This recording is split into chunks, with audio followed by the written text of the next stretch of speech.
Marcus Hale felt the cold click echo sharply when the boarding pass scanner flashed red, a sound as precise as an accusation.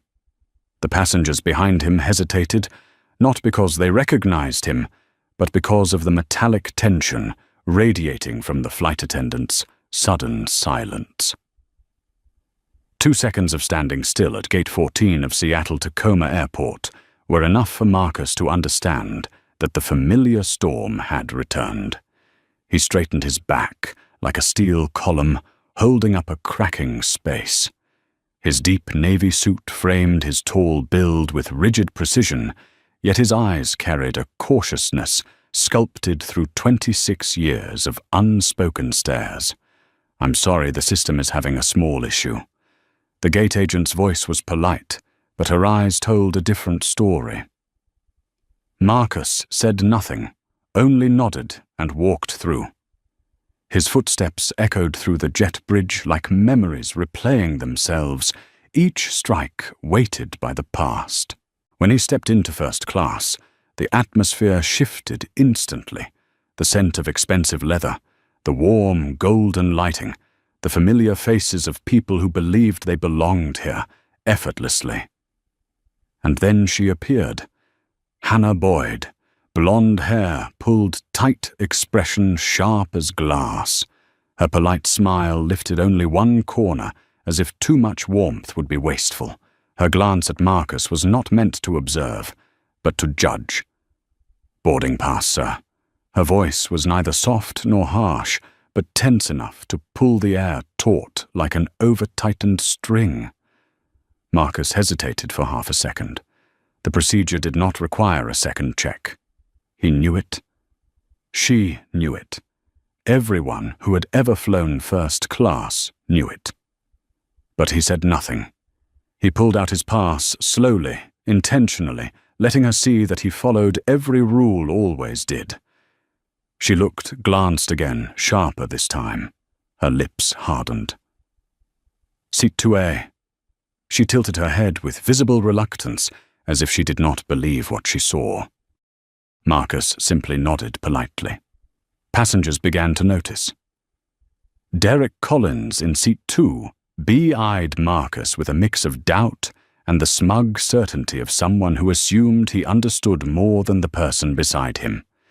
Behind them, a young woman named Mia set up her phone on a small tripod, the recording light glowing red.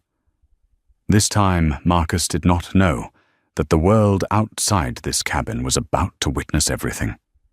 He was no longer fighting alone. As he lifted his suitcase into the overhead bin, he heard approaching footsteps, sharp and familiar. Hannah returned quickly, her heels striking the floor like hammer blows. "So please let me see your identification." This time, Marcus turned fully, his dark eyes still and deep, like stones resting at the bottom of a lake. "You already checked my boarding pass. It is just an additional step. Recently there have been some errors in the list." Her voice hinted at something else she swallowed back just in time. The words errors in the list prickled Marcus like needles.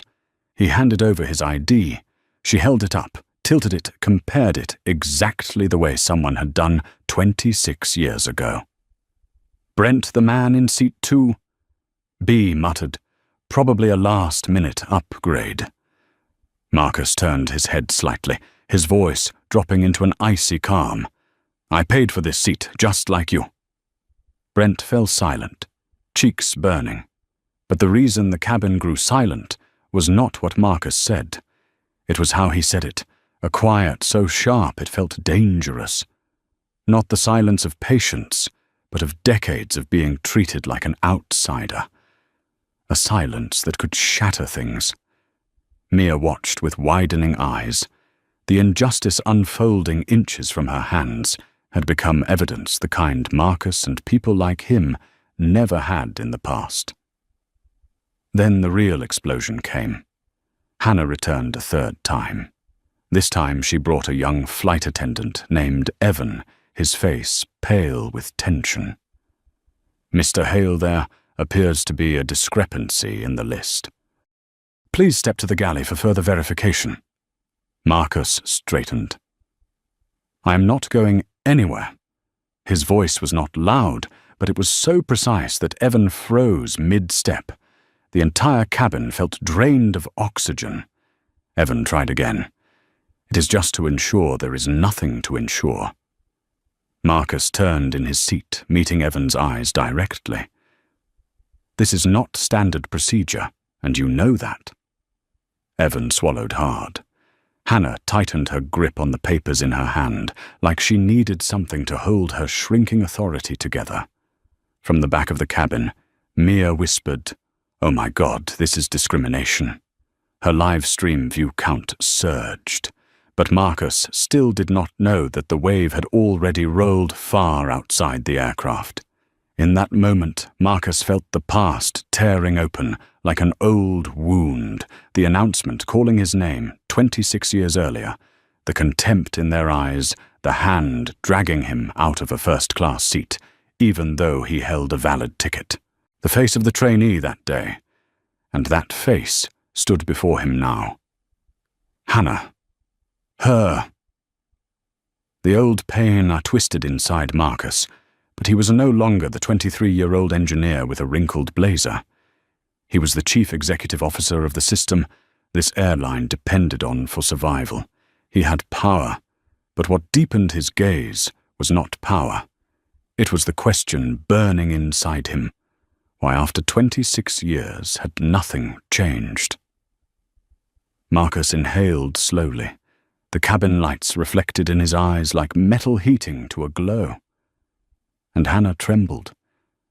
Not because she recognized her mistake, but because somewhere in her memory, the image of the young man she once humiliated was rising to the surface, just as Mia lifted her phone higher, her live stream now watched by thousands.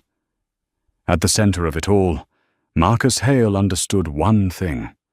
This time he would not stand up. He would not leave his seat. He would not stay silent.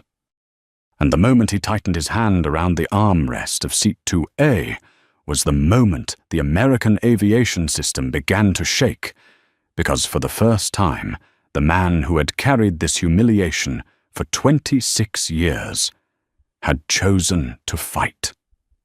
And the whole world was about to witness it. Marcus had no idea that the moment he refused to stand was the exact point where the entire first-class cabin felt as if it had been severed from the outside world. Hannah Boyd stood frozen in front of him, her hand turning pale as it squeezed her clipboard, her breathing sharp and uneven like someone pushed to the edge of a cliff. Evan Pierce stood behind her, wearing the expression of a man who had never witnessed a black man say, "No," with such pride inside a space built for those who were assumed to belong. Whispers spread across the cabin, brushing against every seat and every widened eye. An older woman in the front row murmured, "This is not protocol." A young man in the back leaned over his phone, whispering, "Are you watching the live stream? The girl in row 4 is recording everything." And Marcus felt every beat of his heart pounding like a metal drum.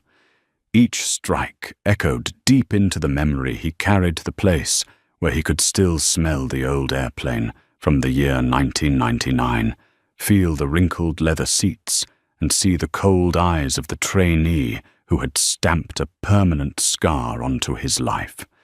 "So you need to comply," Hannah forced out, but her voice trembled like a string pulled too tight. She no longer had control. She was clinging to it. Marcus lifted his head, his gaze sharp enough to cut like a laser. "Comply," he repeated. One simple word, but when he spoke, it became a blade slicing through the air between them.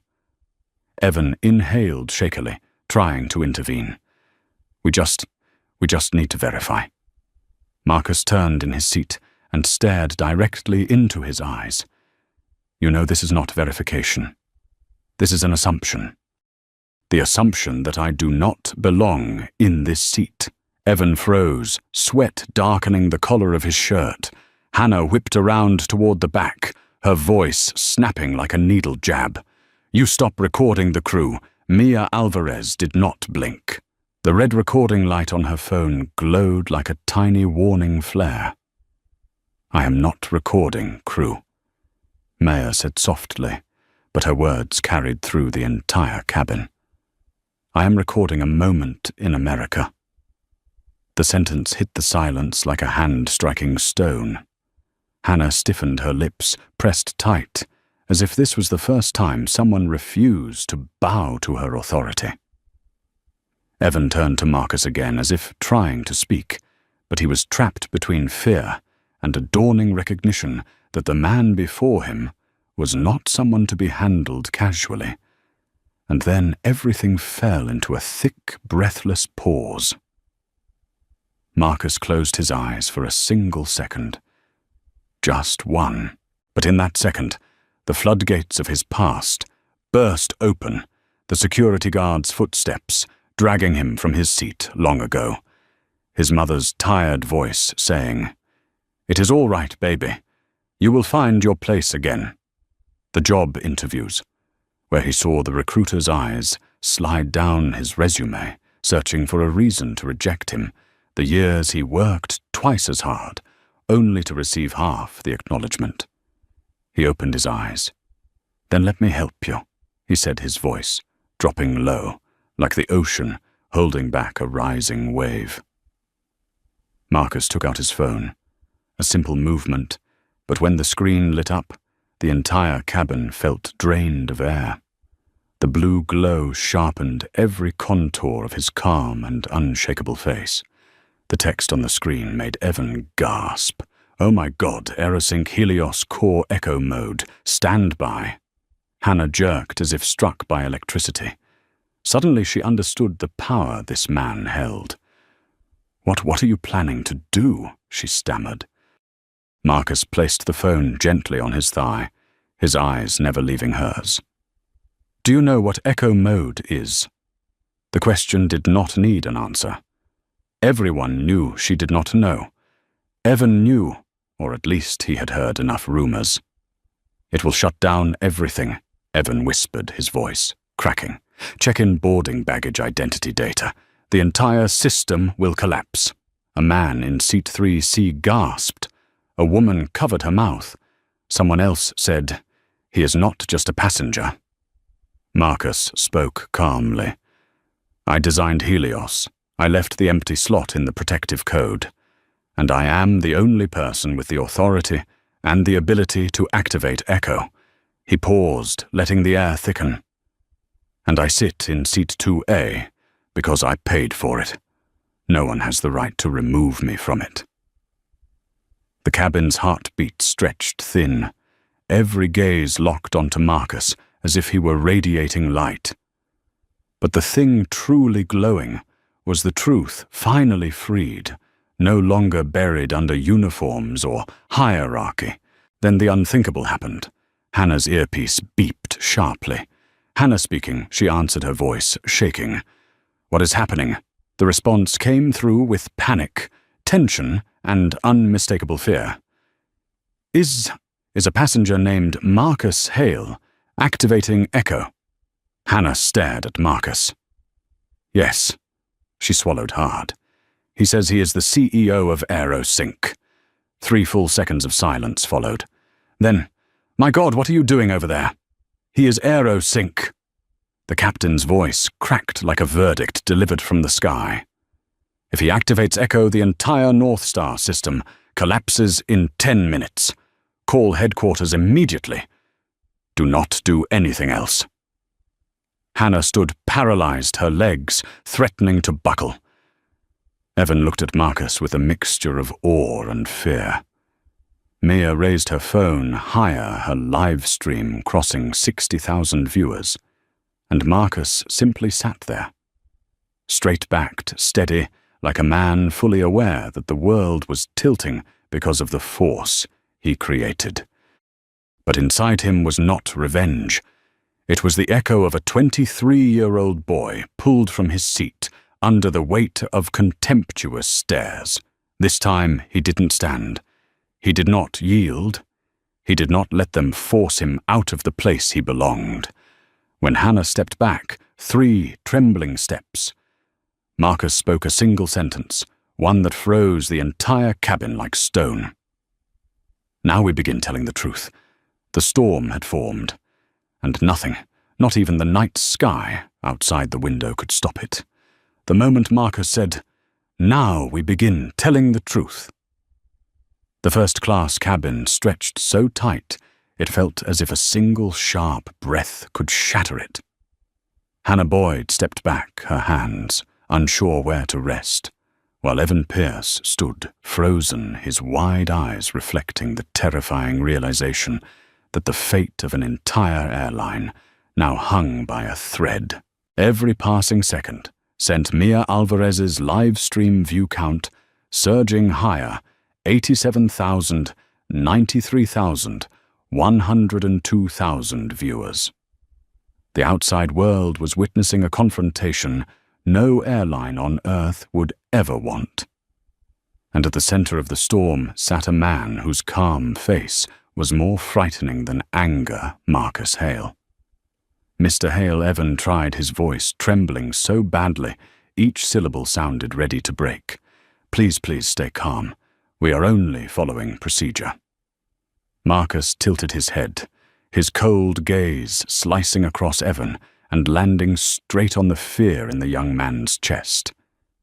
"If it is truly procedure," he said, "then tell me which procedure requires checking a boarding pass twice, which procedure requires verifying identification after it has already been approved, which procedure requires removing a paying first-class passenger with a valid name from his seat."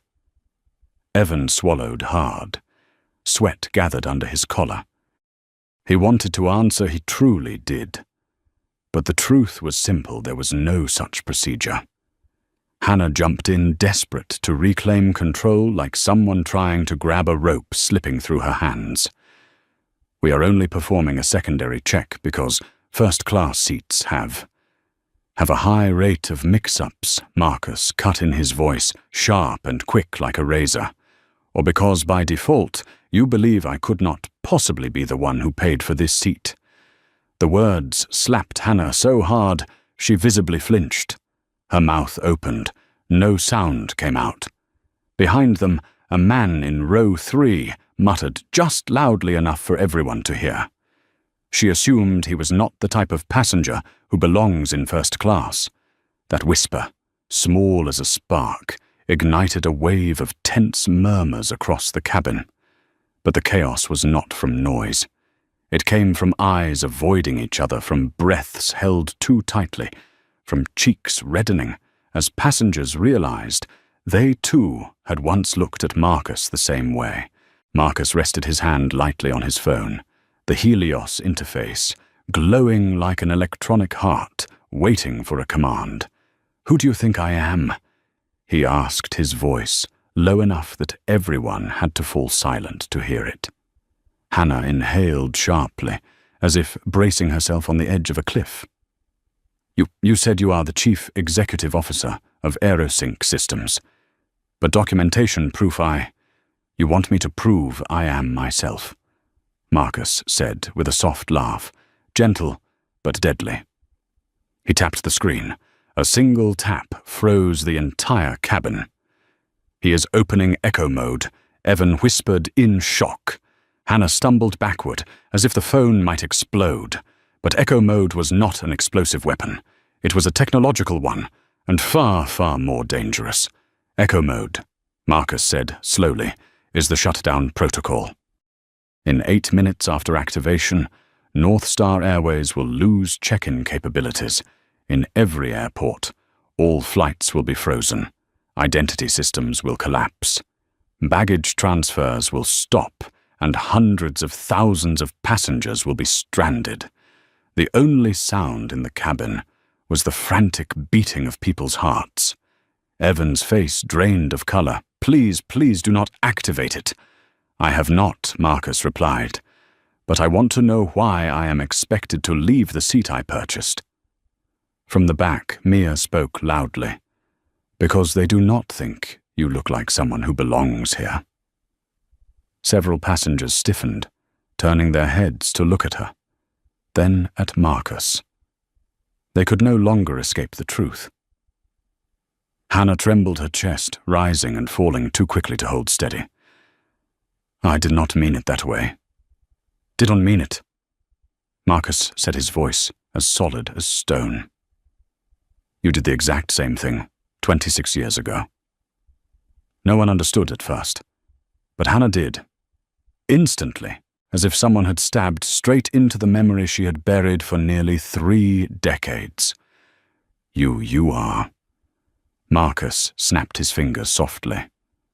"The young engineer you wrote up as agitated before security dragged him out of seat 4A on the Atlanta to Chicago flight in the year 1999. Hannah collapsed into the nearest seat. Evan stared at her, as if he could not believe what he had just heard. Marcus looked at her, his gaze not hateful, but unbearably wounded. "You do not remember." "But I do, because you wrote only a few words, and I had to live with them." Hannah covered her face, her shoulders shaking.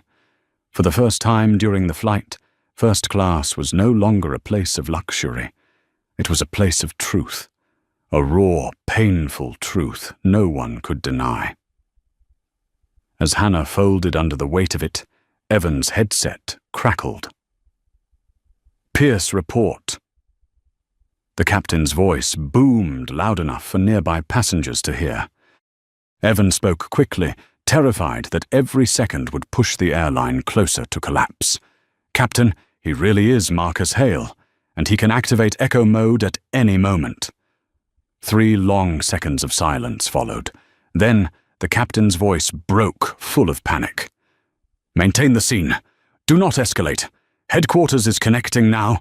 The North Star CEO wants to speak to him directly." The words hit the cabin heavier than thunder. Hannah lifted her red eyes. Evan stepped back, and Marcus, the man dragged from his seat in 1999, sat tall and steady, no shaking, no fear. He was no longer the one being scrutinized, no longer the young engineer in a cheap blazer. He was the man the entire system now had to stop and answer to. When Marcus's phone buzzed with the incoming call from North Star headquarters, the cabin held its breath. Those seconds stretched like an entire universe. Marcus looked at the screen, then placed his finger over the accept button. "All right," he said. "Let us see what they want to say." And when the voice of the North Star CEO echoed through the cabin, everyone on board understood that the real battle, the battle of justice, memory, and respect, had only just begun. The moment the word "connected" appeared on the screen, the entire first-class cabin seemed to freeze. Every sound, every breath, every heartbeat slowed for a single suspended instant, an instant in which an entire aviation system placed its fate into the hands of a man sitting in seat 2A. The face of North Star Airways CEO Jason Merrick appeared on the screen, his salt and pepper hair disheveled, his tie crooked, as if he had been dragged out of an emergency meeting only seconds earlier. Behind him, the tense faces of the legal and technical teams filled the background, their frantic movements jarring the video feed itself. Mr. Hale Jason began his voice, unsteady, but trying to maintain the composure expected of a man responsible for tens of thousands of employees. Marcus cut him off instantly. "Are you calling to apologize, or are you calling to stop echo mode a direct strike? A blade cleaving the air between them." And Jason knew immediately this was not a conversation for soothing. This was judgment. "I, on behalf of North Star, sincerely apologize for what occurred on this flight," Jason said, trying to sound calm, though his eyes revealed desperation. Silence followed. Heavy, loaded silence. And in that silence, Marcus held all the power. Not just, "What occurred?" Mr. Merrick Marcus replied, his voice low but weighted. "This is not an incident. This is a pattern, a habit, a sickness." Jason swallowed, struggling to steady his breath. "I understand, and I take full responsibility." Marcus continued. "Do you know how many times in the last 26 years I have had to prove I am not a suspect? How many times I have been treated as someone who does not belong in a seat I paid for? How many times people like Mitz Boyd here held small positions of authority that were still enough to inflict enormous wounds? Hannah Boyd stood in front of them, as if being pierced by each word. Every sentence hit her like a collapsing weight pressing down on her chest. Jason noticed her choked sob and understood things were worse than he imagined. But Marcus was not done. In the year 1999, he said, staring straight into the camera, I was pulled out of my first-class seat because a flight attendant claimed I was agitated. One word, a single word, and it followed me for 26 years. The video feed trembled. The team behind Jason exchanged horrified looks. Hannah broke into tears, but Marcus did not need her tears. And today the same person, the same behavior, the same doubt repeated. Mr. Hale Jason's voice shook. "Please, tell me, what do you want?" The question was an open surrender. Marcus remained silent for 3 long seconds, long enough for the entire cabin to hold its breath, long enough for everyone to understand that he was not seeking revenge. He was demanding justice. "I want 3 things," Marcus said, his voice as firm as a pillar being driven into stone. "And I want them carried out immediately while I am still sitting in seat 2A. Jason nodded, having no room to refuse. First, Marcus said, "I want the immediate public suspension of Hannah Boyd. Public, not internal, not after the flight. Now." Hannah collapsed into a seat as if her bones had turned to dust. Evan turned away, unable to look at her. Several passengers covered their mouths in shock. Jason closed his eyes, but still answered, "Agreed. Effective immediately." Second, Marcus continued, "I want an independent investigation into all first-class incidents for the last 5 years. Every report, every complaint, every forced seat removal, and I want the results made public." The legal team behind Jason objected with frantic gestures, but he only shook his head. "Agreed." Marcus nodded slightly, though his eyes did not soften. Finally, he said, "I want an independent passenger reporting channel, one that does not go through flight attendants, does not go through the cabin manager, does not go through anyone on the aircraft. A system where a passenger's voice cannot be silenced." Jason barely paused. Approved. The cabin erupted in stunned whispers. But Marcus was not finished. "And I want North Star to announce all 3 actions immediately from the airline's official account, right now, without delay. Otherwise, Echo Mode goes live." This time, Jason said nothing. He motioned sharply to his team. The screen shook. Headquarters staff rushed their keyboards. Statements were drafted, verified, and sent. Then passengers' phones chimed all at once, a chorus of transformation. North Star Airways announces the suspension of lead attendant Hannah Boyd. Initiates a 5-year independent investigation. Establishes an independent passenger reporting channel. The cabin felt electrified. Some passengers cried, some recorded.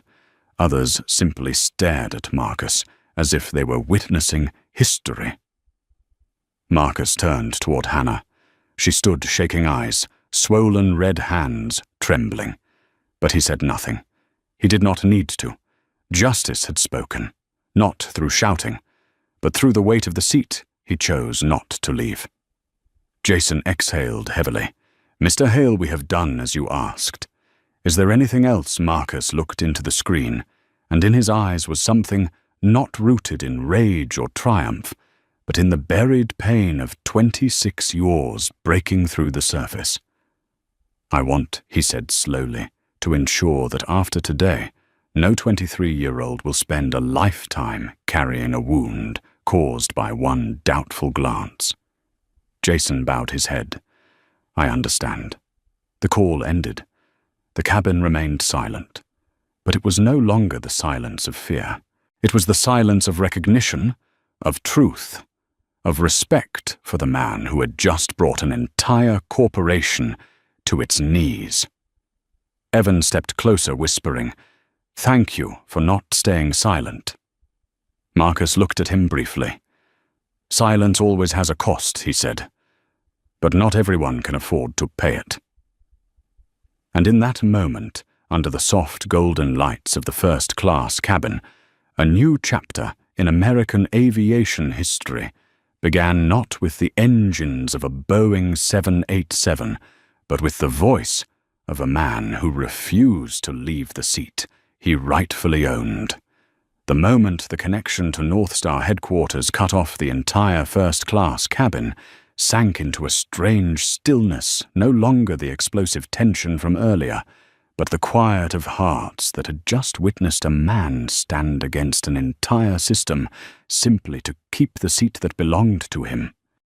The Boeing 787 continued gliding through thick layers of cloud, yet inside it, every passenger felt they had just lived through an earthquake. Evan Pierce stepped back, his arms hanging loose, his chest rising and falling, with a mixture of shame and awe. Hannah Boyd leaned against the cabin wall like someone whose life force had been drained. Her fingers dug into the edge of a seat until her knuckles turned white. Her face was streaked with mascara smudged by tears. Marcus's words echoed in her mind like heavy bells you do not remember.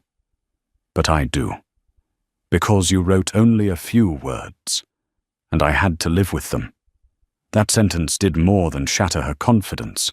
It shattered 26 years of believing she had always done the right thing. And there was one more truth no one in the cabin knew. Inside Marcus's mind, at this moment, was not triumph spinning, but memory. A memory he had tried to lock away for nearly 3 decades.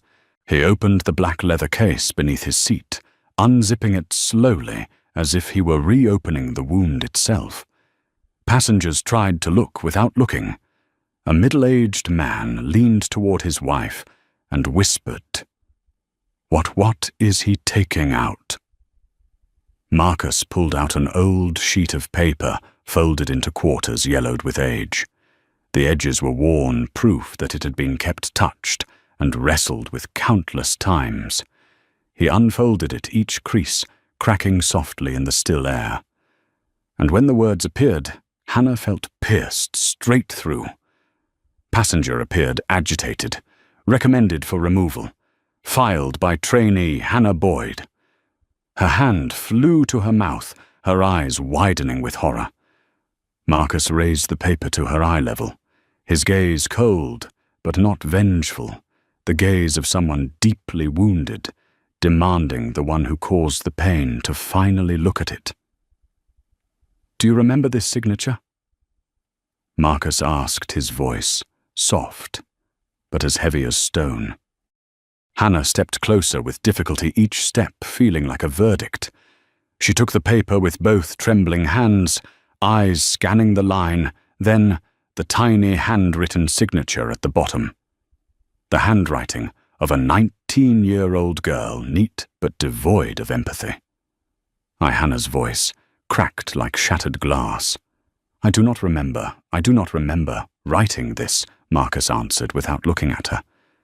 "But I remember every second." No one in the cabin moved. No one breathed deeply. Passengers who had once seemed distant now looked at Marcus as if they were witnessing an old scar being torn open right before them. On Mia's live stream, hundreds of thousands of comments flooded in at once.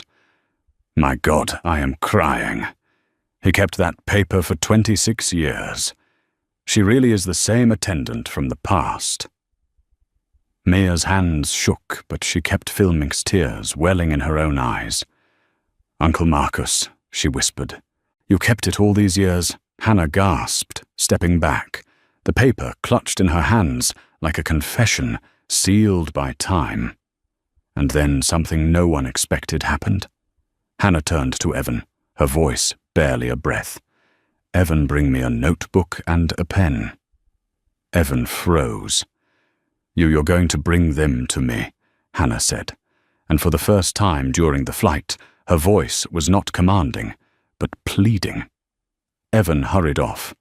Hannah stood alone beneath the warm cabin lights, her shoulders curled inward as if awaiting a storm. When Evan returned with paper and pen, Hannah looked at Marcus, then at the old paper, trembling in her grasp. She understood there were wounds only the one who caused them could open. Hannah stepped into the galley. No one followed.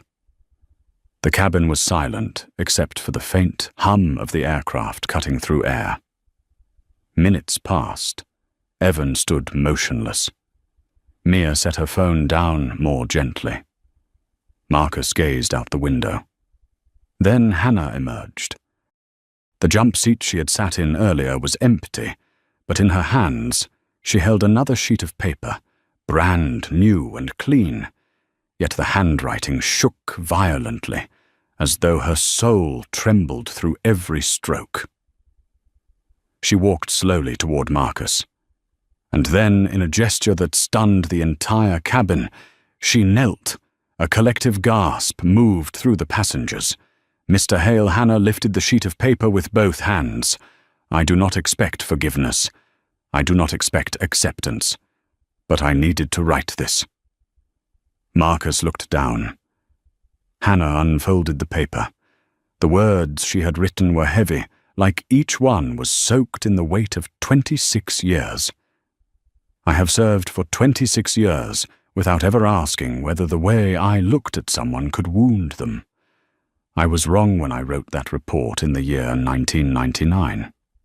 I am wrong today. I was wrong to let suspicion become habit. I am sorry. Not by procedure, not for the airline, but for the man who carried this pain for 26 years. Evan bowed his head.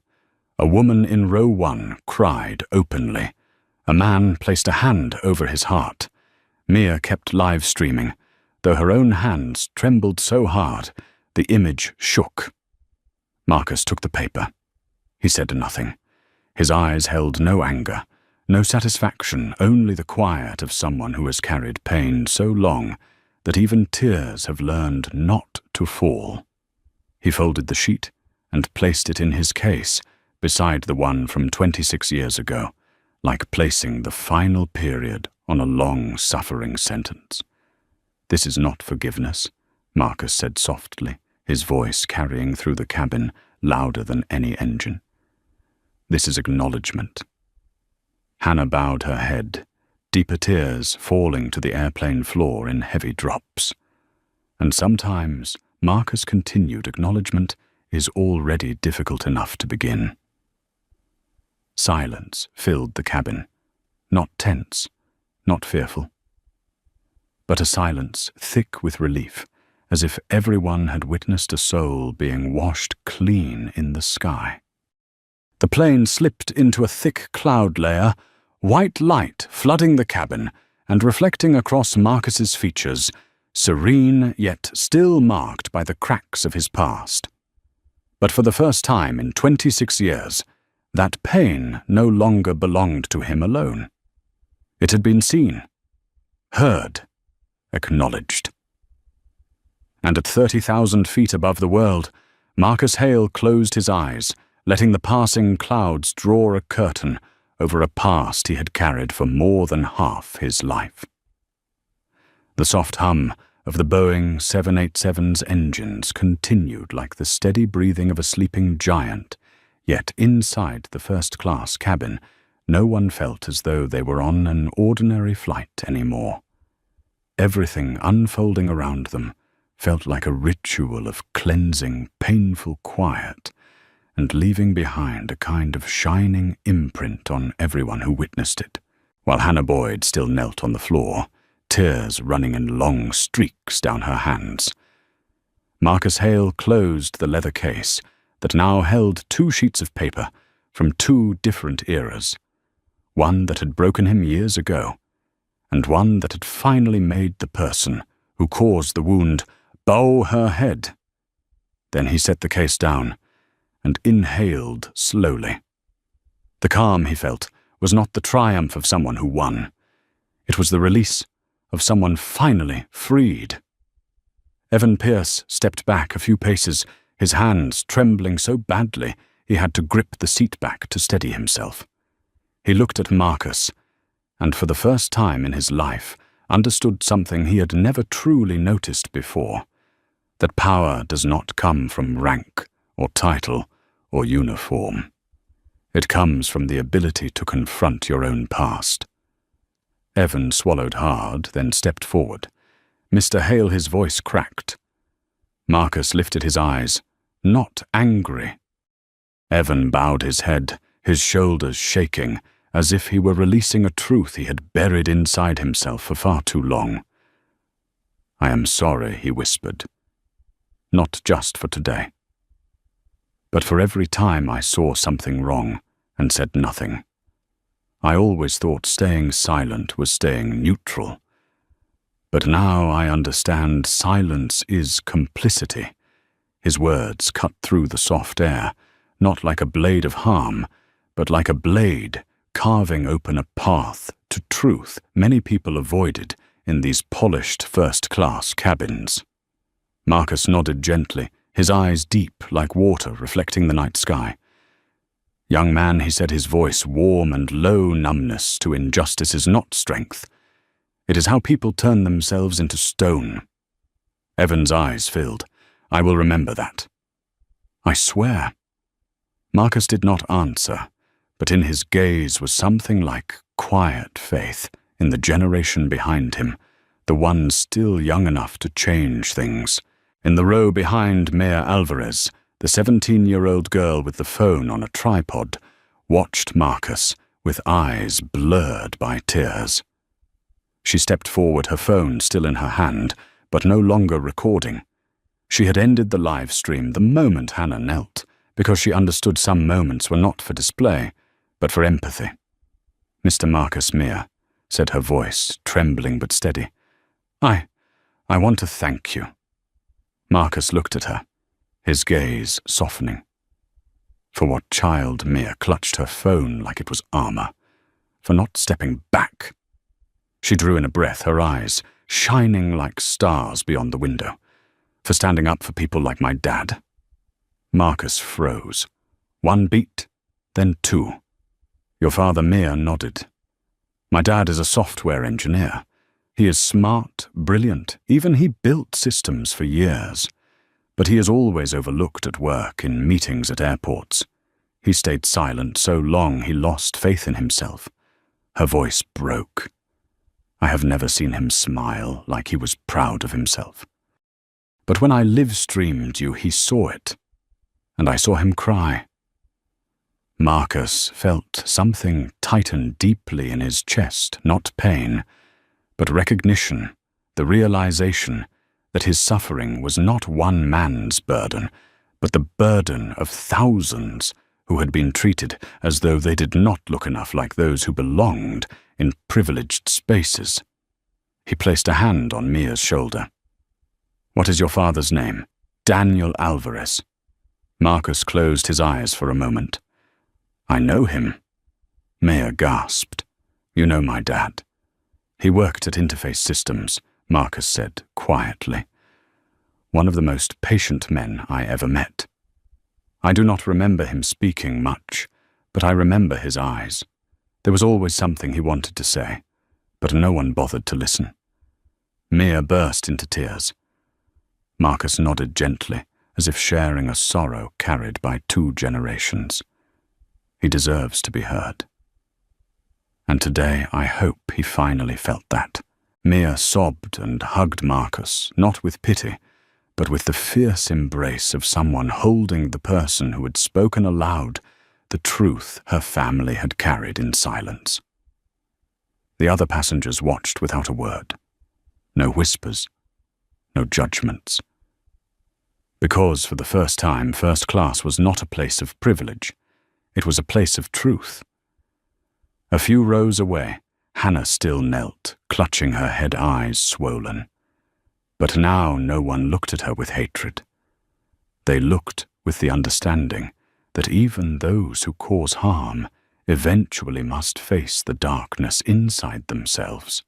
And they looked at Marcus with reverence, because he didn't use his power to destroy, but to awaken. A soft ding filled the cabin. The lights shifted to a gentle nighttime glow. The plane was entering calmer skies. Evan straightened, drew a deep breath, and said, I will get you some water. Marcus smiled.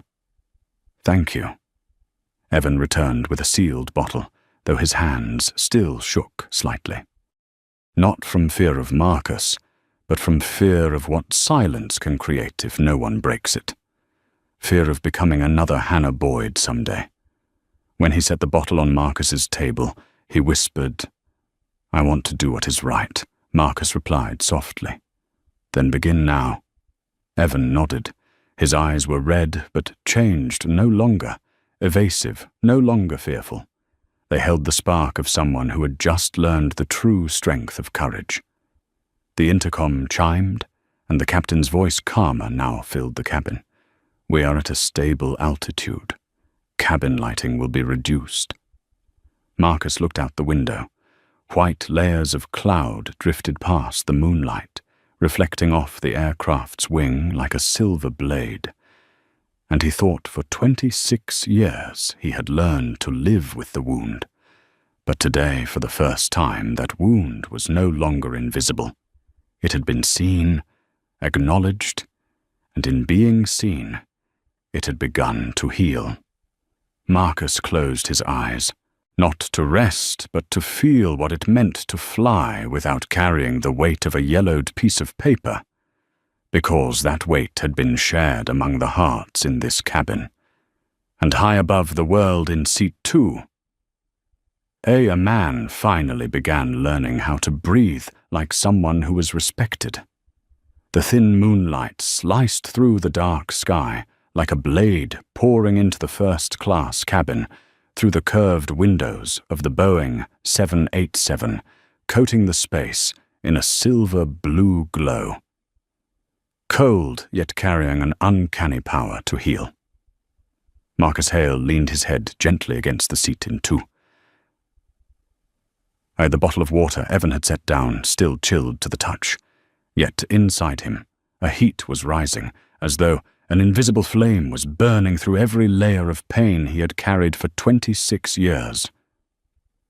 No one spoke, but every person in the cabin drifted into a kind of silence they had never experienced on any flight in their lives, the silence of people who had just watched the truth surface and had seen themselves reflected in it.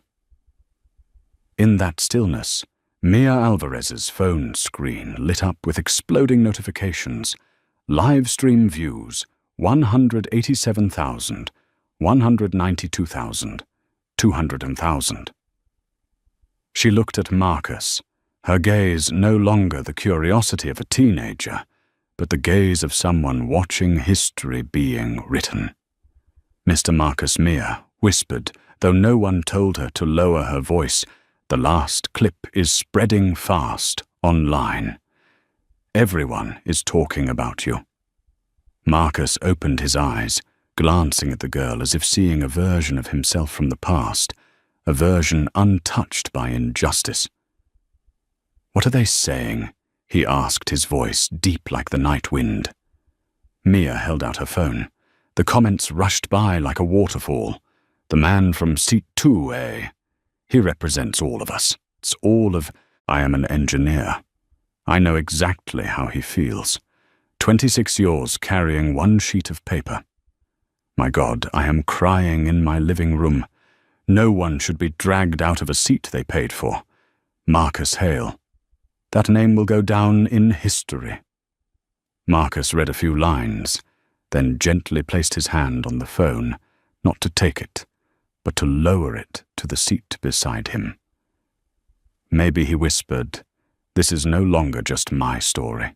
Evan stood nearby, hearing those words, and clenched his fists. He could feel the truth radiating outward from the cabin, like heat from an old wound that had finally been opened. Mr. Hale, Evan began carefully, though the fear from earlier had vanished. I think people need to see what happened, not just to blame, but to change. Marcus looked at him.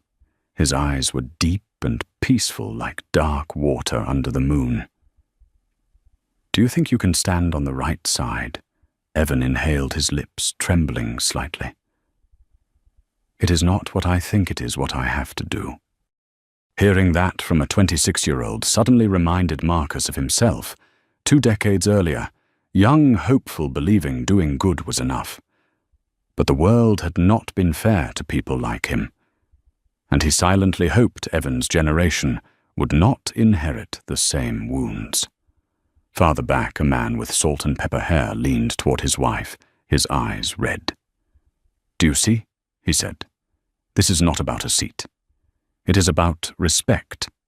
His wife nodded, wiping tears with a tissue, though she had never met Marcus before. She did not even know he was a CEO until the cabin had erupted in the announcement from headquarters.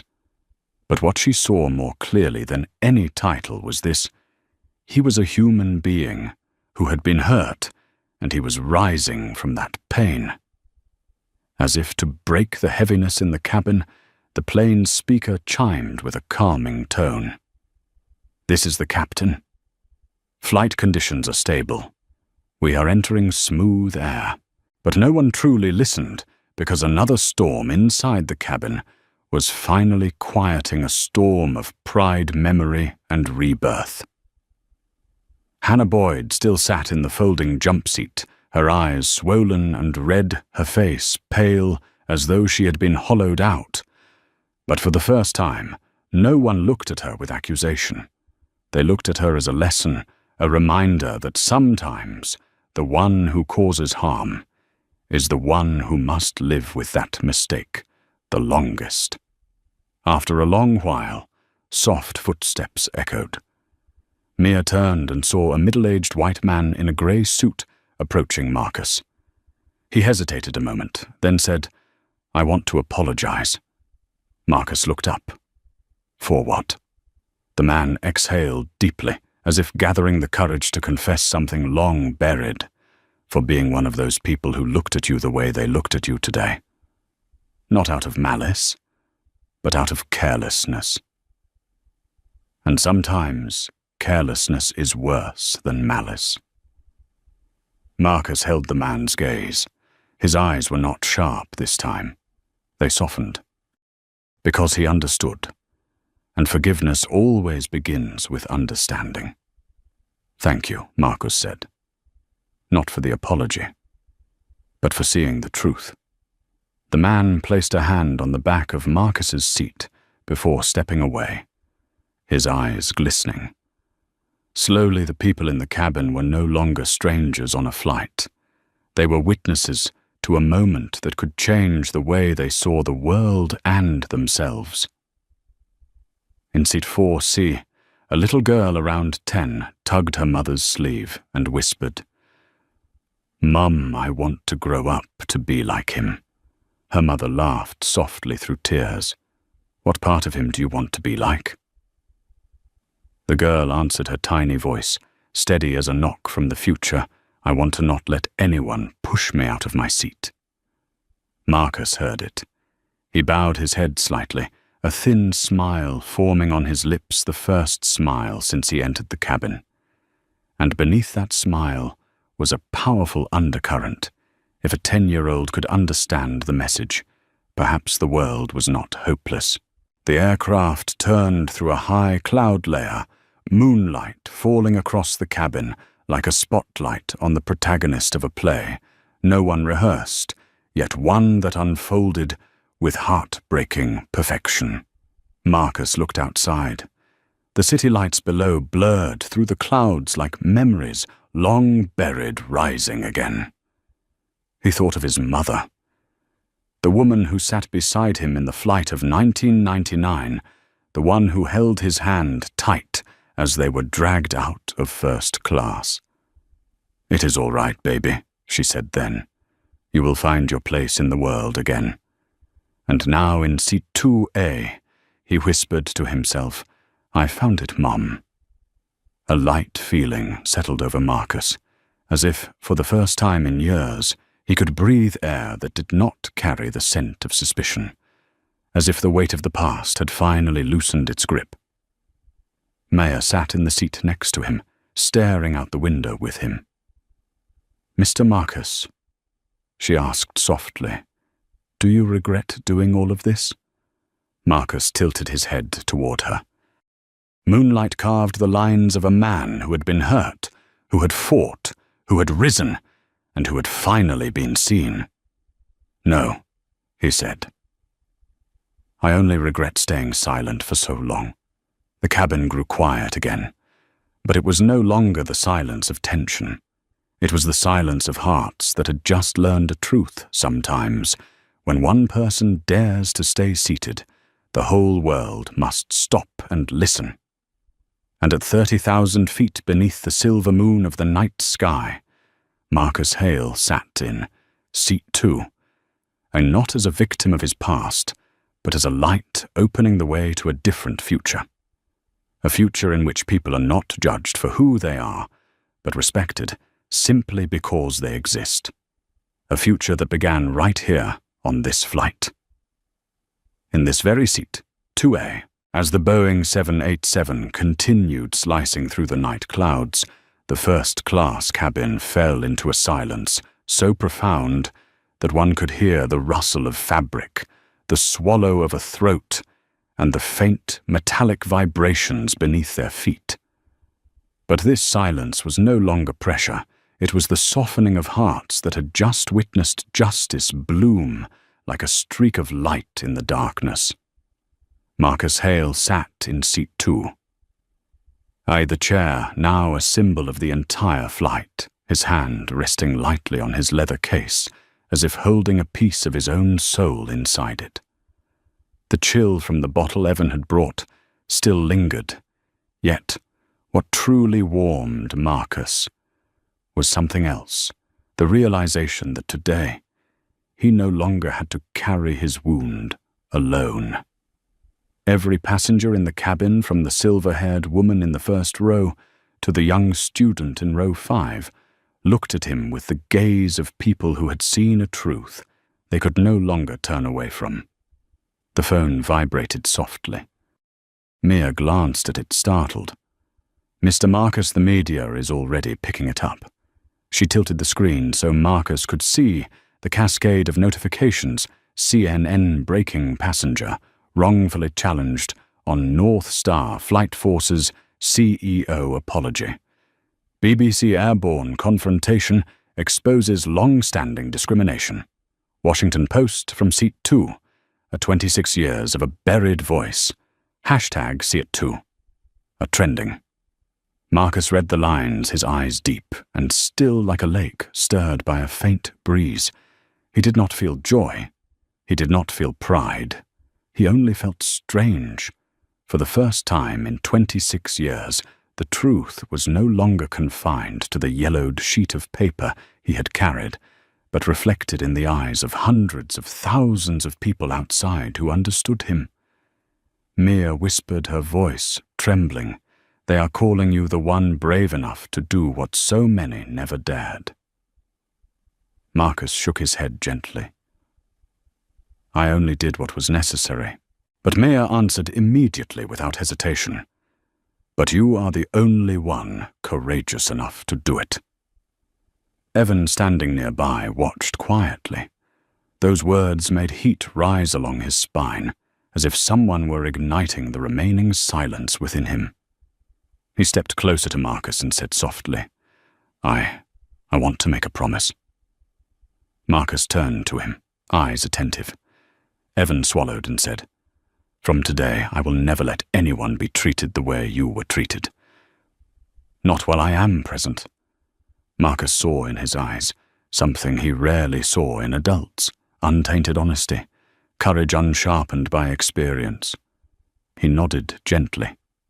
Remember this, he said, slowly standing on the right side is not always easy, but if you do not dare, you will lose yourself.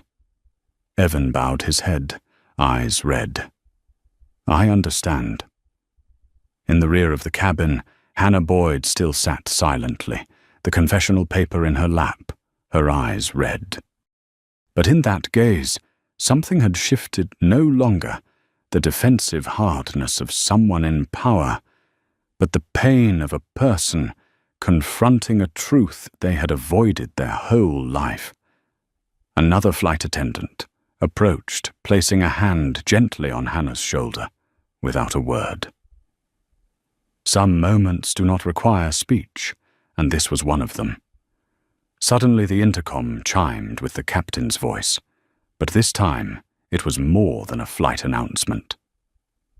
Ladies and gentlemen, I want to say that the crew witnessed a remarkable moment on this flight.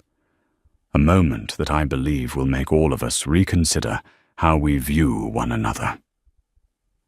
Absolute silence fell over the cabin. No one moved. I want to thank Mr. Marcus Hale for reminding us, those of us in aviation, that respect is not a privilege. It is a duty. A small sob echoed from somewhere in the cabin. Marcus closed his eyes, feeling his heart tremble lightly. The captain ended with a single sentence, yet one that struck every heart. Today we have all seen the true meaning of belonging to a place. Evan exhaled, placing his hand on the edge of Marcus's seat in a silent gesture of support. Maya put her phone down, wiping her tears with her sleeve.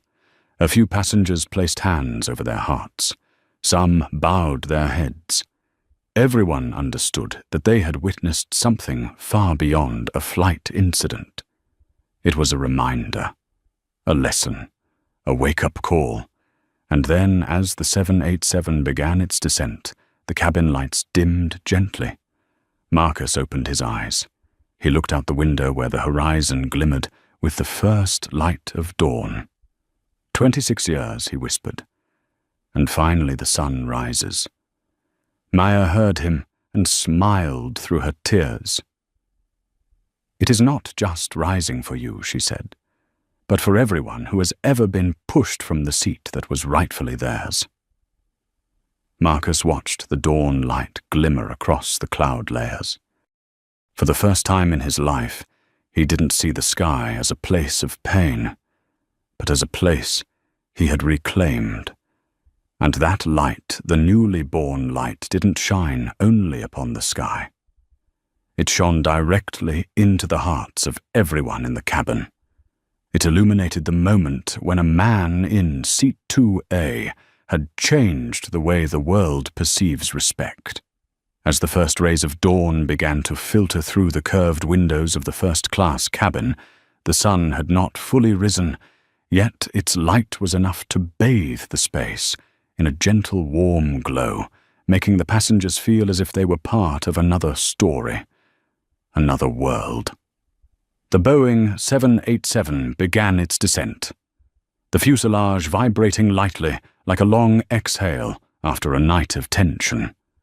The lights of Washington, D.C. appeared in the distance, small but sharp, like flickering hopes on the faces of those who had just endured a psychological earthquake. Marcus Hale remained in Seat 2. His spine, straight eyes, calm yet profound, as if he could see through the thick glass, through the last layer of clouds to what awaited on the ground. That steadfastness, quiet yet commanding, made everyone around him want to watch him in silence a little longer. Evan stood nearby, hands clasped together, eyes full of gratitude. Maya held her phone, but she was not filming. not live streaming, simply holding it as a reminder of what had just happened and respecting the moment as something sacred. Hannah Boyd still sat in the jump seat, back slightly hunched, the confession paper in her lap like irrefutable evidence. But in her reddened eyes there was no longer fear, nor the rigid self-defense of someone in authority. It was introspection, the dismantling of an ego, long convinced of its rightness, and the transformation of a person who realized she needed to learn a new way of seeing the world.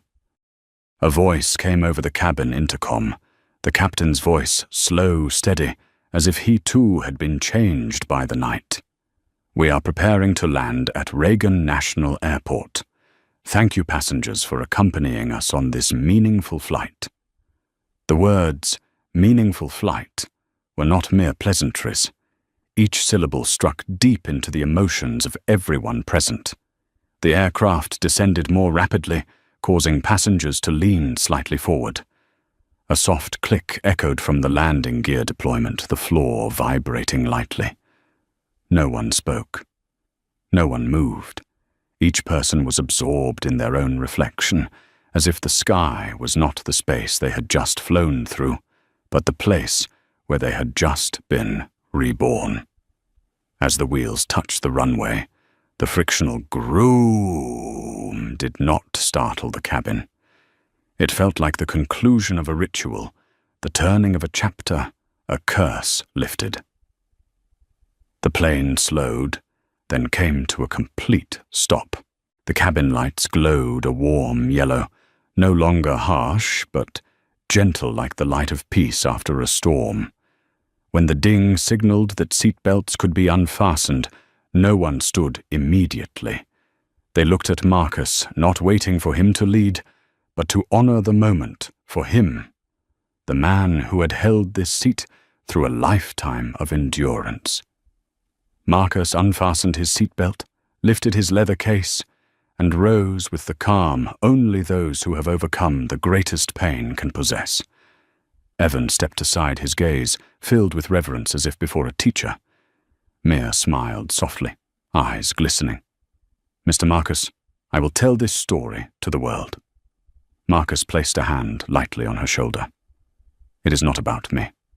Mia laughed softly. "I know. It is about everyone who has ever been underestimated." The cabin door opened, and the morning light flooded in. The cold early air of Washington swept through, carrying the scent of land of life, of the promise that after today, everything would change. Hannah rose, slightly leaning from sitting too long. When Marcus approached, she bowed deeply, not to ask forgiveness, but to acknowledge that sometimes such a bow is the beginning of morality. Marcus paused for a moment, then simply nodded a nod, like the period ending a chapter of life. He did not look back at the 26-year-old paper, nor the pain, nor the moment he had been pulled from his seat.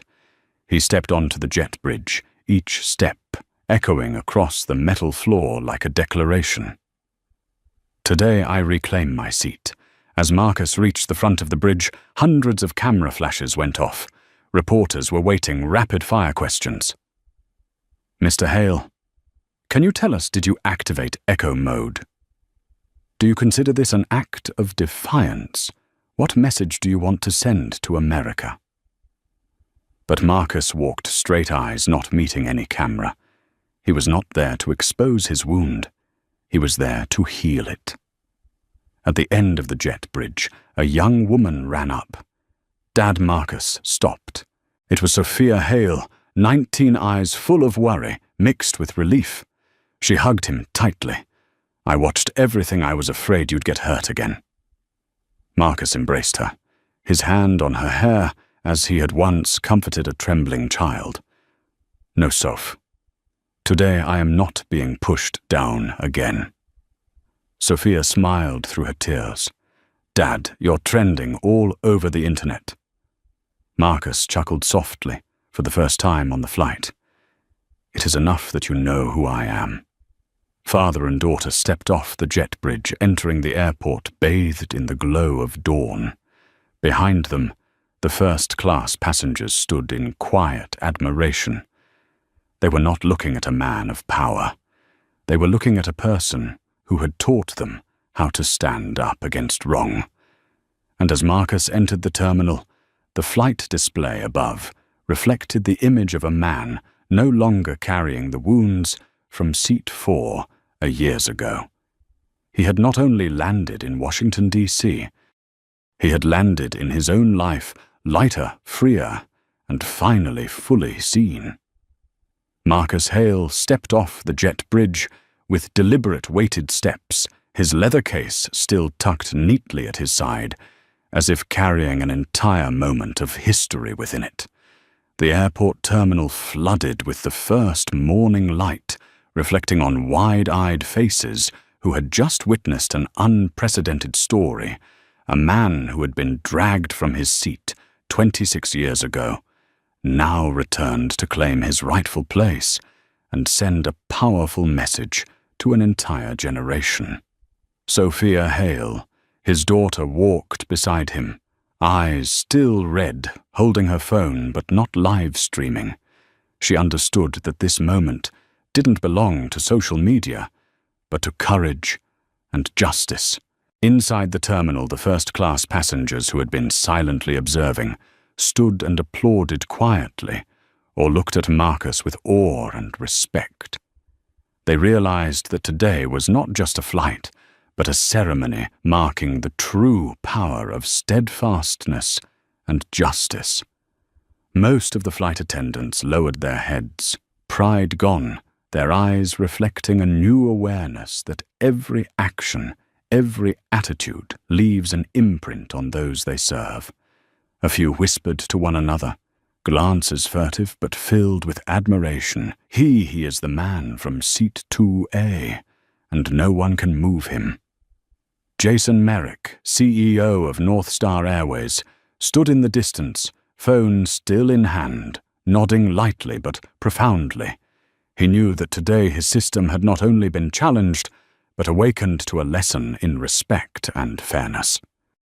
Media waiting outside the terminal, erupted cameras, microphones, and the click of shutters jostling together, but Marcus did not rush to answer.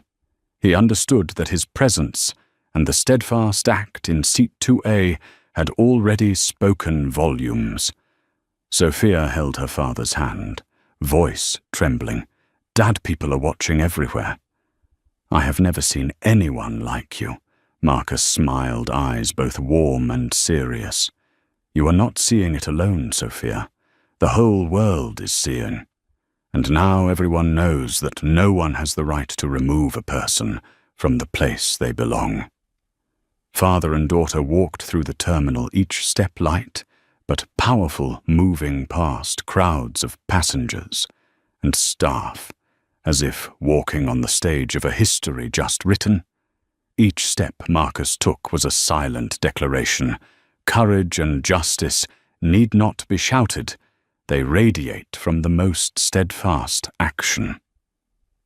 Outside, a sleek black SUV waited. Sophia jumped into the passenger seat. Marcus opened the door and stepped in the leather case, resting on his lap.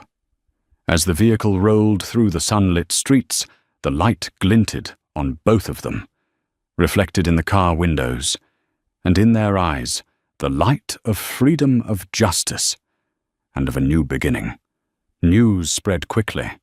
Social media exploded with thousands of tweets and hashtags, Seattle Justice, in the skies.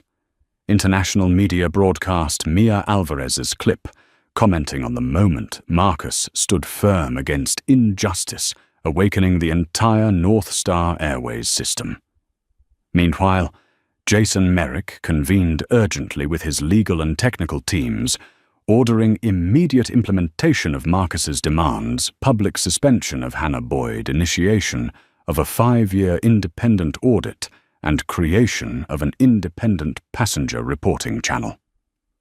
While airline staff worried about the repercussions, Marcus remained calm, eyes fixed on the window, watching the city awaken under the morning light. He reflected on 26 years of pain, the yellowed paper, each suspicious glance, and realized that today was not the end, but the beginning of a new era, where fairness and respect were no longer distant ideals. Sophia looked at her father, her voice soft but steady. "Dad, you've changed the world, haven't you?" Marcus smiled, placing his hand on hers. "It's just the beginning. Child, beginning from seat 2A. And so the vehicle glided through the streets of Washington, D.C., dawn light shining on Marcus Hale, the man from seat 2A, who not only reclaimed his seat, but returned the right to everyone who had ever been pushed aside. First class, the airport terminal, and all of North Star Airways would never see the same way again. A story concluded, but a new chapter began. The morning light fell on Marcus's face, and in that moment, the world was silent, allowing a man who had triumphed over injustice to sit quietly, leaving an indelible mark. From the perspective of an expert in organizational culture and corporate power, the story of Marcus Hale is not merely a personal incident, but a living testament to the strength of persistence, courage, and justice. When an individual is brave enough to stand up for themselves while setting a standard for the entire system, the surrounding work and service environment are profoundly affected, compelling leaders to awaken and reassess their operational mechanisms. This is a powerful lesson on respecting people and on how a small yet righteous action can create a vast ripple effect. If you believe in the power of steadfastness and justice, like to spread the message, subscribe so you don't miss the next inspiring story, and share this story with your friends, so everyone can realize that sometimes staying firmly in your position can change the world. Don't forget to leave a brief comment with the phrase "respect people" to join the dialogue on fairness and dignity.